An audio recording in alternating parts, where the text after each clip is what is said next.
इस वीडियो में हम Resolve 19 के फिल्म लुक क्रिएटर प्लगइन को डिस्कशन करेंगे और इसे कैसे यूज करना है ये भी आपको इस वीडियो में क्लियर हो जाएगा। एंड इसको समझने से पहले हम ट्रेडिशनल वर्कफ्लो को समझ लेते हैं, तो ये टूल भी आपको आसानी से समझ आ जाएगा। तो ट्रेडिशनल वर्कफ्लो में हम क्या करते थे, फिल्म कैमरा लेते थे, फिल्म कैमरा में हम नेगेटिव स्टॉक डालते थे, इमेज कैप्चर करते थे एंड देन वो फिल्म नेगेटिव लेबॉर्ट्री में जाता था प्रोसेसिंग के लिए एंड उस फिल्म नेगेटिव को प्रिंट किया जाता था फिल्म स्टॉक के ऊपर एंड देन वो फिल्म स्टॉक सिनेमा में भेजा जाता था प्रोजेक्शन के लिए। अब इस पूरे प्रोसेस को हमने डिजिटली अडाप्ट कर लिया है। क्यों अडाप्ट किया है? क्योंकि बहुत सारे जो डायरेक्टर्स हैं, डीओपीज हैं, कलरिस्ट हैं, आज भी जो फिल्म कैमरा की ओवरऑल लुक है और उसके जो टेक्सचर वाइज एस्थेटिक्स हैं वो पसंद करते हैं rather than the digital look. तो हम इस पूरे प्रोसेस को डिजिटली अडाप्ट कर चुके हैं और इसी के बेस्ड के ऊपर जो आपका नया प्लगइन आया है फिल्म लुक क्रिएटर, इसी के ऊपर बेस्ड है। तो हम इसको कैसे यूज करना है ये देख लेते हैं। अब यहाँ पे मैं आपको क्लियर कर देता हूँ, ये इमेज एरी की है, एरी C3 की, और हमने कलर मैनेजमेंट को सेटअप किया है। तो कलर मैनेजमेंट को हमने नोड बेसिस के ऊपर सेटअप किया है।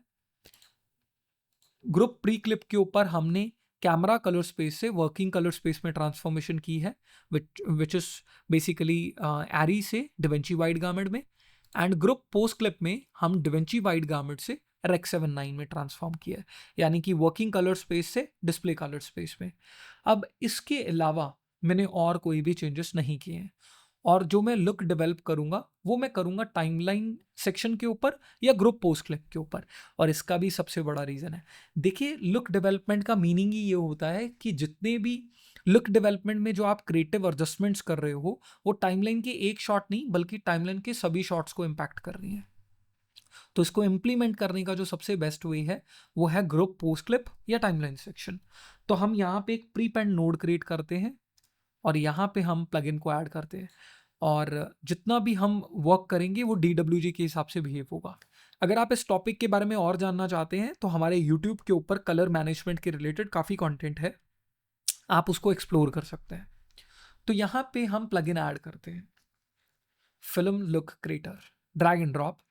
अब मैं आपको पहले क्लियर कर देता हूँ, यहाँ पे आपको मैन्युफैक्चर के जो स्पेसिफिक फिल्म स्टॉक्स थे जैसे कोडेक 2383, 2393, फूजी के और बहुत सारे स्पेसिफिक मैन्युफैक्चर के फिल्म स्टॉक्स आते थे, यहाँ पे आपको वो सिलेक्ट करने का ऑप्शन नहीं मिलता है।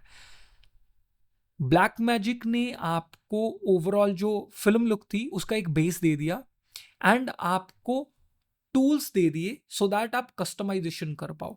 आप कलर, कॉन्ट्रास्ट एंड ओवरऑल जो टेक्सचर होता है इमेज का आप उसको अपने अकॉर्डिंगली कस्टमाइज कर सकते हो।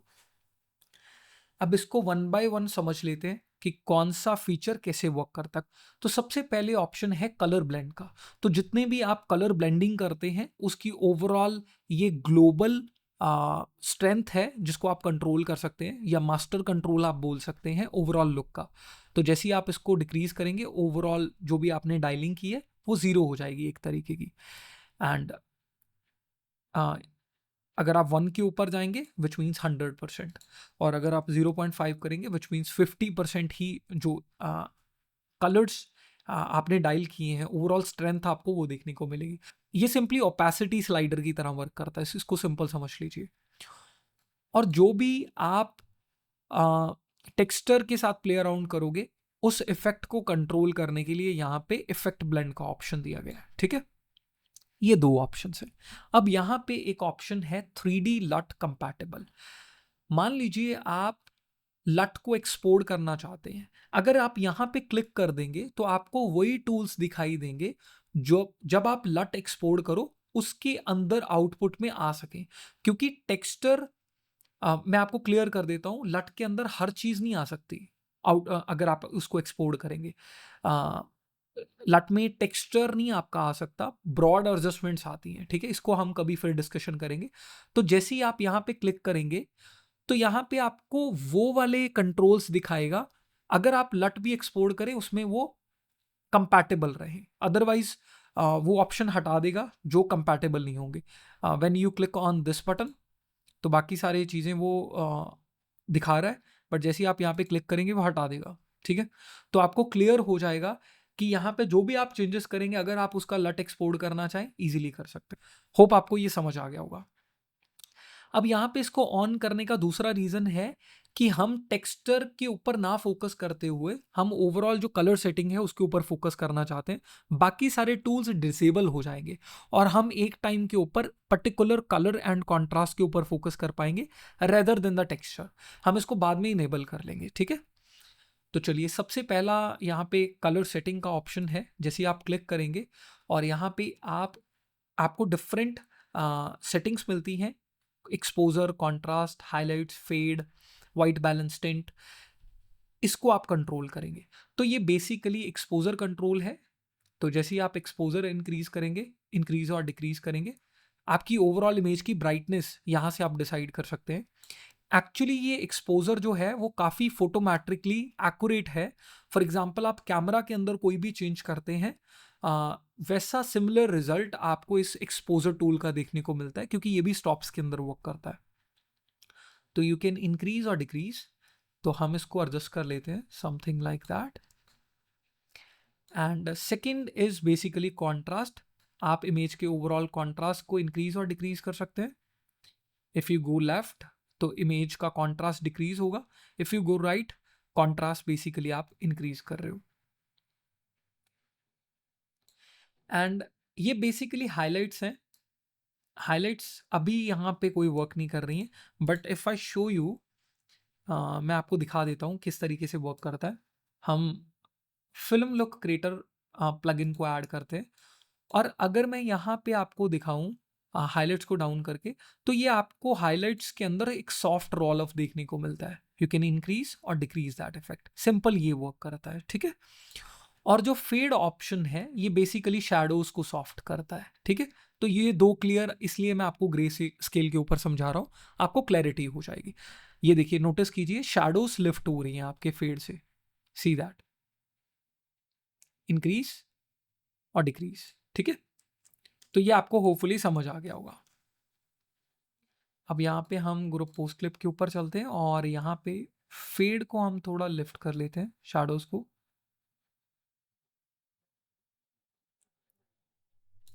एंड यहाँ पे ऑप्शन है ओवरऑल वाइट बैलेंस का, तो हम इसको एडजस्ट कर लेते हैं। So I can just dial the left side. मुझे कूल इमेज करनी है, तो हम वाइट बैलेंस के थ्रू एडजस्ट कर सकते हैं इसको। एंड देन ऑप्शन है टिंट का, जो ग्रीन एंड मर्जेंटा के अंदर आप यूज़ कर सकते हो।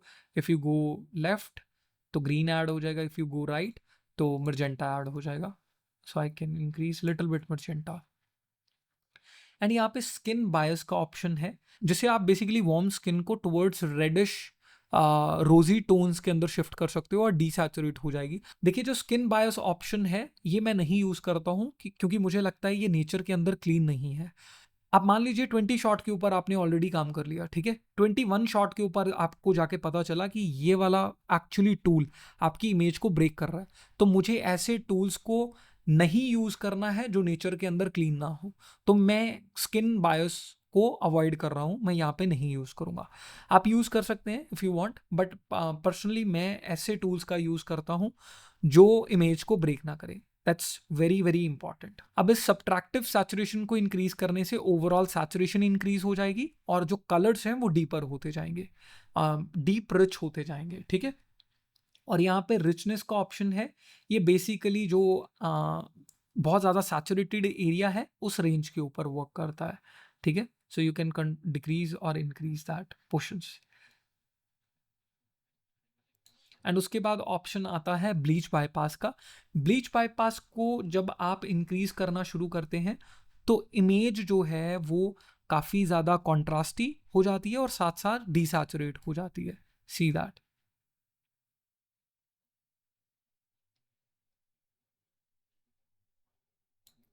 एंड देन कलर सेटिंग्स के बाद आपको ऑप्शन मिलता है स्प्लिट टोनिंग का। अगर आप यहाँ पे क्लिक करेंगे स्प्लिट टोनिंग के ऊपर, इनेबल स्प्लिट टोनिंग, यहाँ पे ऑन हो जाएगी ये। और स्प्लिट टोनिंग के बारे में मैं आपको क्लियर कर देता हूँ। वैसे हमने मैनुअली बनाना इसको सीखा हुआ है हमारे यूट्यूब चैनल के ऊपर, इंस्टाग्राम पेज के ऊपर हमने ये टेक्निक्स को शेयर किया था, बट फिर से एक बार क्लियर कर देता हूँ जिन्होंने उस वीडियो को नहीं देखा है। तो यहाँ पे स्प्लिट टोनिंग टेक्निक है जिसमें हम कूल कलर्स को शैडो रीजन के अंदर ऐड करते हैं एंड हाईलाइट रीजन के अंदर हम वार्म कलर्स को ऐड करते हैं। ऐसा करने से बेसिकली इमेज के अंदर डेप्थ क्रिएट होती है एंड लाइक आपके कलर हार्मोनीज को आप इजीली डेवलप कर सकते हैं, ठीक है। एंड इसको हम इंक्रीज करते हैं। व्हेन यू इंक्रीज दैट, तो शैडोज के अंदर कूल कलर इंट्रोड्यूस हो रहे हैं एंड हाईलाइट्स के अंदर वार्म कलर इंट्रोड्यूस हो रहे हैं। So I can decrease that. तो ये कॉम्प्लीमेंट्री कलर स्कीम होती है, विच मीन्स जो भी कलर आप यूज करते हो उसका ऑपोजिट कलर यूज होता है। एंड मान लीजिए आप कूल कलर इंट्रोड्यूस कर रहे हो, मान लीजिए सियान शैडोज के अंदर, एंड हाईलाइट्स के अंदर आप वार्म कलर इंट्रोड्यूस कर रहे हो, तो ये कॉम्प्लीमेंट्री कलर स्कीम होगी। उसके एंगल को, उसके दोनों के पर्टिकुलर कलर्स के ह्यू को स्विंग करने के लिए यहाँ पे ऑप्शन दिया गया है। ये बहुत अच्छा फीचर है, ट्रस्ट मी। जब आप इसको यूज करेंगे स्प्लिट टोनिंग का, जो ऑलरेडी यूज कर रहे हैं उनको इसकी समझ है, ठीक है, कि ये फीचर बहुत इंपॉर्टेंट है। इंस्टेंटली आप उस कॉम्प्लीमेंट्री स्कीम को, उसके ह्यूज को स्विंग कर सकते हो, ह्यू एंगल को चेंज कर सकते हो और आपको डिफरेंट रिजल्ट मिलेगा। और जो इमेज के अंदर डिसबैलेंस होता है, बहुत सारे कलरिस्ट डीपीस उसको पसंद करते हैं। So I can just decrease it. और ये पिवट पॉइंट बेसिकली कंट्रोलर है। इसको अगर मैं आपको समझाना चाहूँ तो I will show you the example. हम इसको इनेबल कर देते हैं और स्ट्रेंथ को इंक्रीज कर देते हैं। अब यहाँ पे देखो, शैडो रीजन के अंदर आपके कूल कलर्स मिल रहे हैं विच इंट्रोड्यूस द सियान, एंड हाईलाइट्स के अंदर आपको वार्म कलर मिल रहा है। और नोटिस करो यहाँ पे कॉम्प्लीमेंट्री कलर स्कीम बन रही है, ठीक है। अब यहाँ पे एक पॉइंट ऐड है जहाँ पे न्यूट्रल है इमेज। यहाँ पे पॉइंट ऐड करने के बाद हमने बेसिकली शैडो रीजन के अंदर इमेज को कूल किया है एंड टॉप लेवल के ऊपर हमने वार्म किया है हाइलाइट्स के अंदर। और यहाँ पे पॉइंट है जहाँ पे चीज़ें न्यूट्रल हो रही हैं, यहाँ पे कोई चेंज नहीं हो रहा। ये बेसिकली पिवट पॉइंट है। अगर इस पिवट पॉइंट को आप इंक्रीज करेंगे टुवर्ड्स राइट, तो जो इफेक्ट है शैडोज का वो लिफ्ट होके ऊपर की तरफ चला जाएगा। See that here. और you can decrease that point, तो आपका वो शैडोज का जो इम्पैक्ट है, जो आपके कूलर कलर्स हैं, वो कम हो जाएंगे। पॉइंट को कंट्रोल करने के लिए आप पिवट का यूज करते हो। होपफुली आपको ये क्लियर हो गया होगा। सो गो बैक एंड यहाँ पे हम थोड़ा अमाउंट को कम कर लेते हैं एंड इसके बाद हम ऑप्शन जो यहाँ पे टिक किया था उसको बंद कर देते हैं। सो दैट हमने अभी टेक्सचर को डिस्कशन करना है टेक्सचर के बारे में, सो वो भी हमें क्लियर हो जाएगा। तो यहाँ पे पहला जो टेक्सचर के रिलेटेड आपको टूल मिलता है विच इज़ विनियट।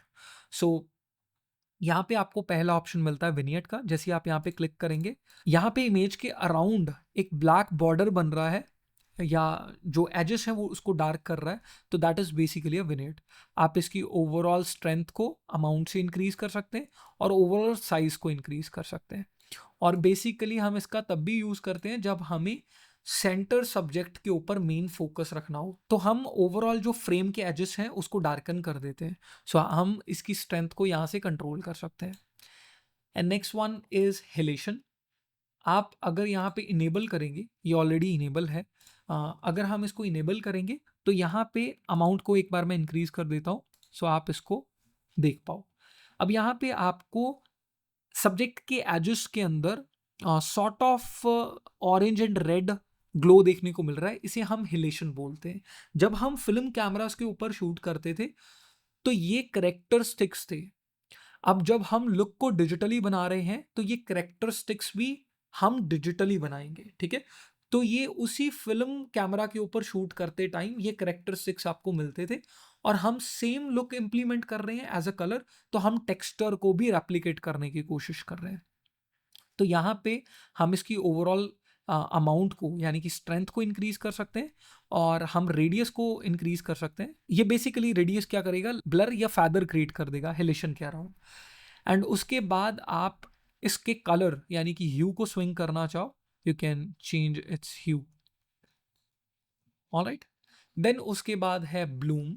हाँ, when you enable the bloom click करेंगे, अगर आपको किसी भी इफेक्ट को ऑफ रखना है, नहीं यूज करना, इसके ऊपर क्लिक कर दीजिए, अनटिक कर दीजिए, तो बेसिकली ये जो ब्लूम इफेक्ट है वो ऑफ हो जाएगा।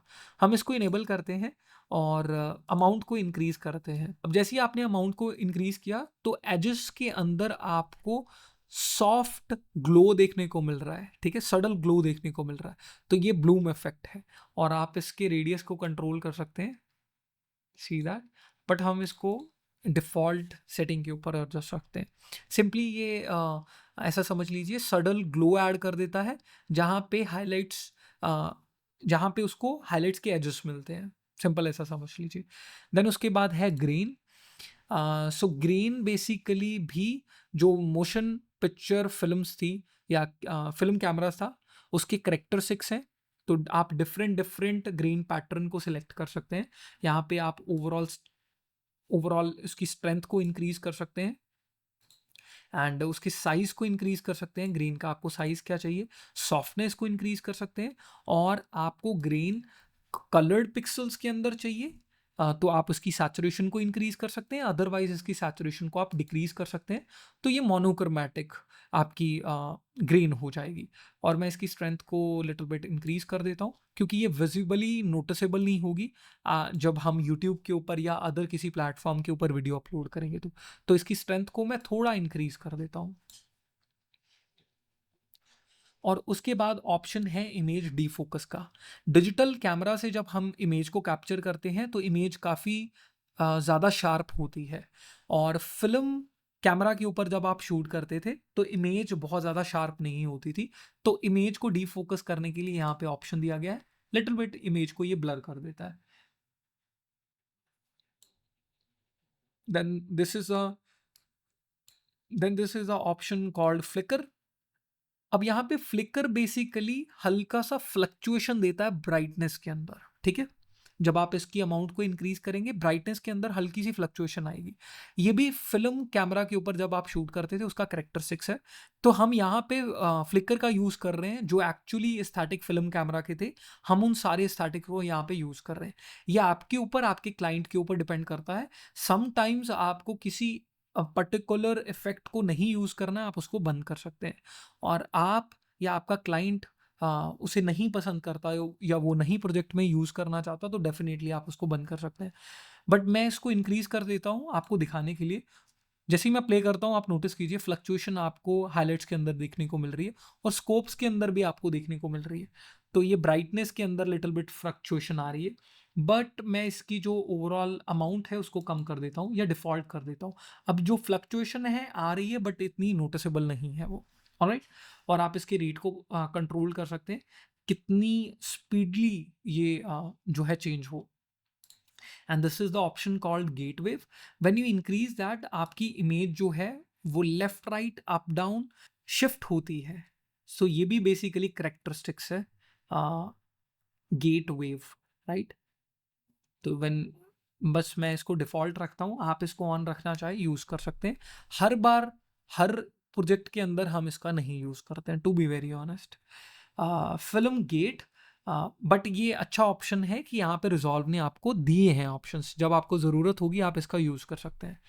यहाँ पे डिफरेंट डिफरेंट फिल्म गेट के ऑप्शन मिलते हैं। जैसे आप क्लिक करेंगे तो यहाँ पे 35 mm साइलेंट, 35 mm अकेडमी, और अगर आप कस्टम करना चाहते हैं तो क्लिक करके आप कस्टम कंट्रोल कर सकते हैं, horizontal and this is vertical, ठीक है। तो आप इस तरीके से कंट्रोल कर सकते हैं और इसकी पैडिंग को आप चेंज कर सकते हैं। और यहाँ पे इनेबल और डिसेबल करने से ये जो बेसिकली हल्का सा राउंडेड है वो बंद हो जाएगा। तो ये आप यहाँ से कंट्रोल कर सकते हैं, बट हम इसको डिसेबल कर देते हैं। और यहाँ पे लास्ट ऑप्शन आपको मिलता है ग्लोबल ब्लेंड का। जो भी आपने कलर कॉन्ट्रास्ट डायल किया है और टेक्सचर डेवलप किया है आप उसको ब्लेंड कर सकते हैं। फॉर एग्जाम्पल मुझे अपनी एक्चुअली इमेज के साथ इसकी स्ट्रेंथ को 0.5 रखना है, विच मीन्स 50% रखना है, तो ये आपकी एक्चुअली इमेज के साथ ब्लेंड हो जाएगा। बट यहाँ पे मैं स्ट्रेंथ को फुली इंक्रीज कर देता हूँ। तो ये बेसिकली आपका फिल्म लुक क्रिएटर टूल है। एंड ये बेसिकली प्लेग्राउंड है। आप अपने अकॉर्डिंगली बहुत सारी कस्टम मेड लुक्स को डेवलप कर सकते हैं। होपफुली आपको ये जो प्लगइन है वो क्लियर हो गया होगा। अगर आपके मन में फिर भी कोई डाउट्स हैं इस टूल के रिलेटेड, आप नीचे कमेंट कर सकते हैं, तो मैं डेफिनेटली आपको उसके आंसर दे दूंगा। और रिजॉल्व 19 के कोई ऐसा टूल है जो आपको नहीं समझ आ रहा, आप उसको एक्सप्लोर करना चाहते हैं, वो भी आप कमेंट में नीचे लिखिए। डेफिनेटली हम उसके ऊपर भी एक वीडियो बनाएंगे। वीडियो देखने के लिए आपका धन्यवाद। मैं मिलता हूँ आपको नई वीडियो में।